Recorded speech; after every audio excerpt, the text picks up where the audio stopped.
جی question number 14 ہے حمزہ بھائی کا راولپنڈی سے۔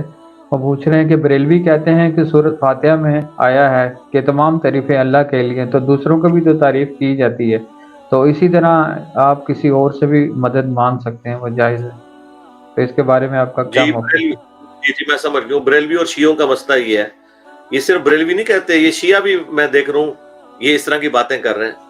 اس سے آپ ان لوگوں کا علمی لیول اور قرآن کے علم کا اندازہ کر لیں۔ اور یہ لوگ دعویٰ کرتے ہیں کہ ہم جی قرآن ہمارے بزرگوں کو آتا تھا۔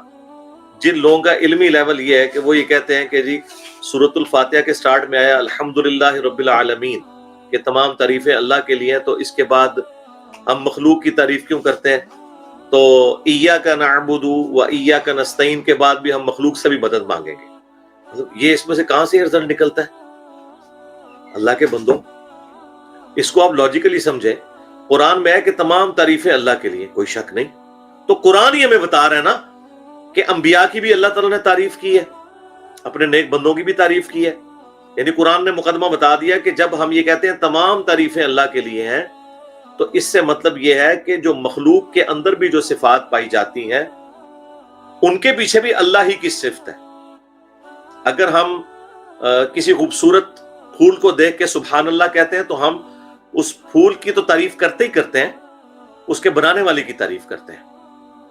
انبیاء کرام کی اللہ تعالیٰ نے تعریف کی ہے، عیسیٰ ابن مریم کے بارے میں آیا وجیہا فی الدنیا والآخرہ، بالکل۔ اب آ جائے ایاک نعبد و ایاک نستعین، تو اس میں اے اللہ ہم تیری ہی عبادت کرتے ہیں، تو پھر آپ کے رول کے تحت تو عبادت کسی اور کی بھی ہونی چاہیے۔ کہیں گے نہیں عبادت نہیں ہونی چاہیے، دیکھا میں داڑھ کے نیچے لے لیا۔ ان کو مسئلہ دوسرے حصے سے ہے، ایاک نستعین سے۔ انہیں کہ نا نا نا نا، قرآن میں تو آیا ایاک نعبد و ایاک نستعین، لہذا جس طرح الحمدللہ رب العالمین سے آپ نے مراد یہ لیا تھا نا کہ جو مخلوق کی تعریف ہے وہ بھی اللہ ہی کی تعریف ہے، تو یہاں بھی پھر وہی مطلب لو نا کہ مخلوق کی عبادت بھی اللہ ہی کی عبادت ہے۔ کوئی عیسیٰ ابن مریم کی عبادت کرے تو گویا وہ اللہ ہی کی عبادت کر رہا ہے، ساتھ ہی ٹھوس ہو جائیں گے۔ آپ لوگوں کا علاج انجینئر کے پاس ہے، کیونکہ انجینئر آپ کی گمراہی میں ہی جوان ہوا ہے اللہ کے فضل سے۔ جیسے وہ سرائے سینا میں جب بنی اسرائیل 40 سال تک بھٹکتے رہے نا، تو وہ جو سرائے سینا میں جو لوگ پیدا ہوئے تھے نا، وہ 40 سال کے اندر وہ ریگستان کے ٹف ماحول کے عادی تھے، انہوں نے پھر جا کے یروشلم کو فتح کیا تھا۔ بوڑھے بابوں سے نہیں ہوا تھا، انہوں نے کہا موسیٰ جا تو اور تیرا خدا جا کے لڑے، تو حضرت موسیٰ کی بدوا پھر ان کو لگ گئی، وہ 40 سال تک بھٹکتے رہے۔ تو اللہ کا شکر ہے میں بھی ان بھٹکے ہوئے لوگوں میں سے ہی الحمدللہ اللہ تعالیٰ نے مجھے اٹھایا ہے، اور میں آپ کو بتا رہا ہوں۔ یہ کہیں گے نہیں اگلے جز سے ہے، تو پہلے تو آپ کا مقدمہ ختم ہو گیا۔ اب آ جائے جو ایاک نستعین ہے، اس میں سے بھی ہم کہتے ہیں کہ جو جز درست ہے وہ تو درست ہے، وہ قرآن میں آیا ہے وَتَعَاوَنُوا عَلَى الْبِرِّ وَالتَّقْوَىٰ وَلَا تَعَاوَنُوا عَلَى الْإِثْمِ وَالْعُدْوَانِ، نیکی اور پرہیزگاری کے کاموں میں ایک دوسرے کی مدد کرو، برائی میں نہ کرو۔ تو قرآن خود بتا رہا ہے کہ آپ نے ایک دوسرے کی مدد کرنی ہے۔ قرآن یہ کہاں بتا رہا ہے کہ جو بندہ مر کے قبر میں چلا گیا اس سے آپ نے مدد مانگنی ہے؟ یعنی اگر آپ میرے سامنے بیٹھے ہوئے ہیں، میں آپ سے نیسلے کی ایک بوتل تو مانگ لوں گا اور آپ مجھے لا کے دے دیں گے، لیکن شیخ عبد القادر جیلانی کے مزار کے پاس بیٹھ کے میں انہیں کہوں گا مجھے نیسلے کی بوتل دیں، مجھے نہیں دے سکتے، یہاں سے بھی نہیں دے سکتے، وہاں سے بھی نہیں دے سکتے۔ اس کی وجہ یہ ہے کہ وہ اسباب میں نہیں آ رہے۔ تو یہ جو چیز ہے جو ایاک نستعین ہے وہ ہے دعا، دعا صرف اللہ ہی سے ہوگی۔ جو آپس میں ایک دوسرے کے ساتھ مدد والا معاملہ ہے وہ تو اس میں نہیں آتا۔ بالکل ہم بھی کہتے ہیں کب آتا ہے؟ امی سے روٹی مانگیں، بالکل ٹھیک ہے، مری ہوئی امی سے تو نہیں روٹی مانگنی نا آپ۔ نہیں جی شہید زندہ ہے، شہید زندہ ہے تو اس کی بیوہ نکاح کیوں کرتی ہے؟ زنا کر رہی ہوتی ہے؟ نہیں نہیں نہیں، وہ زندہ اللہ کے حضور ہے، دنیا کے اعتبار سے تو اس کی بیوی بیوہ ہی ہے کیونکہ وہ مر چکا ہے۔ ہاں تو شہید زندہ بھی ہے اور شہید مردہ بھی ہے۔ مردہ اس لیے ہے کہ اس کی بیوی پھر زنا نہیں کر رہی۔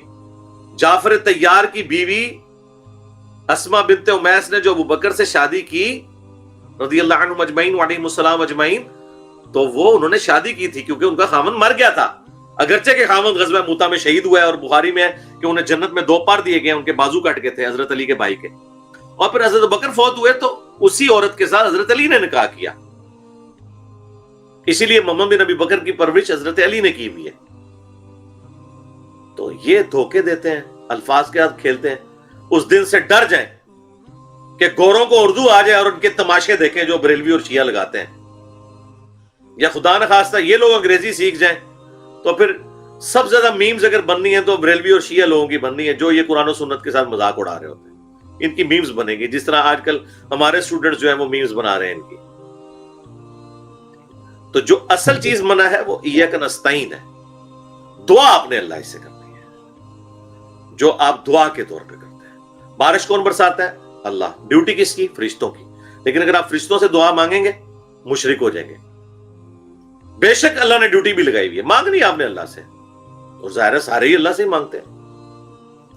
اور قرآن میں جو سورۃ النمل کی آیت نمبر 62 ہے، جو شیعہ کے صبح شام کے اذکار میں ہے، اَمَّن يُجِيبُ الْمُضْطَرَّ إِذَا دَعَاهُ وَيَكْشِفُ السُّوءَ وَيَجْعَلُكُمْ خُلَفَاءَ الْأَرْضِ أَإِلَٰهٌ مَّعَ اللَّهِ، بھلا بتاؤ تو کون ہے جو مصیبت اور پریشانی میں گرے ہوئے شخص کی فریاد کو سنتا ہے اور اس سے اس کی تکلیف کو دور کرتا ہے اور تمہیں زمین پر اگلوں کا خلیفہ کرتا ہے؟ کیا اللہ کے ساتھ کوئی اور معبود بھی ہے جس کی یہ کوالٹی ہو؟ قلیلا ما تذکرون، بہت کم ہی نصیحت حاصل کرتے ہو۔ اس آیت میں اللہ تعالیٰ نے واضح فرما دیا کہ جس کے بارے میں تمہارا یہ عقیدہ ہے کہ تم اس سے دعا کرو گے اور وہ تمہاری دعا کو سنے گا، گویا تم نے اسے خدا مان لیا۔ تو یا علی مدد یا شیخ عبد القادر جیلانی مدد کا مطلب ہے گویا آپ نے انہیں خدا مان لیا، بھلے آپ اللہ کا بندہ کہہ کے بھی کریں، کیونکہ حضرت عیسیٰ ابن مریم کے بارے میں سورۃ المائدہ کی آیت نمبر 76 میں آیا کہ عیسیٰ نہ تمہارے نقصان کے مالک ہیں اور نہ نفع کے، بلکہ اس سے بھی سخت بات آئی، کانا یا غلان طعام، وہ دونوں ماں بیٹا عیسیٰ اور ان کی ماں مریم روٹی کھایا کرتے تھے۔ تو جو روٹی کا محتاج ہے وہ تمہارے نقصان اور نفع کا مالک نہیں ہو سکتا۔ تو چاہے عیسیٰ کو کوئی معبود مانے چاہے اللہ کا بندہ مانے، اللہ نے کہہ دیا کہ یہ روٹی کے محتاج ہے اور نفع نقصان کے مالک نہیں۔ اگر عیسیٰ اور ان کی ماں کسی کے نفع نقصان کے مالک نہیں تو عبد القادر جیلانی تو شاہی کوئی نہیں۔ نیکسٹ۔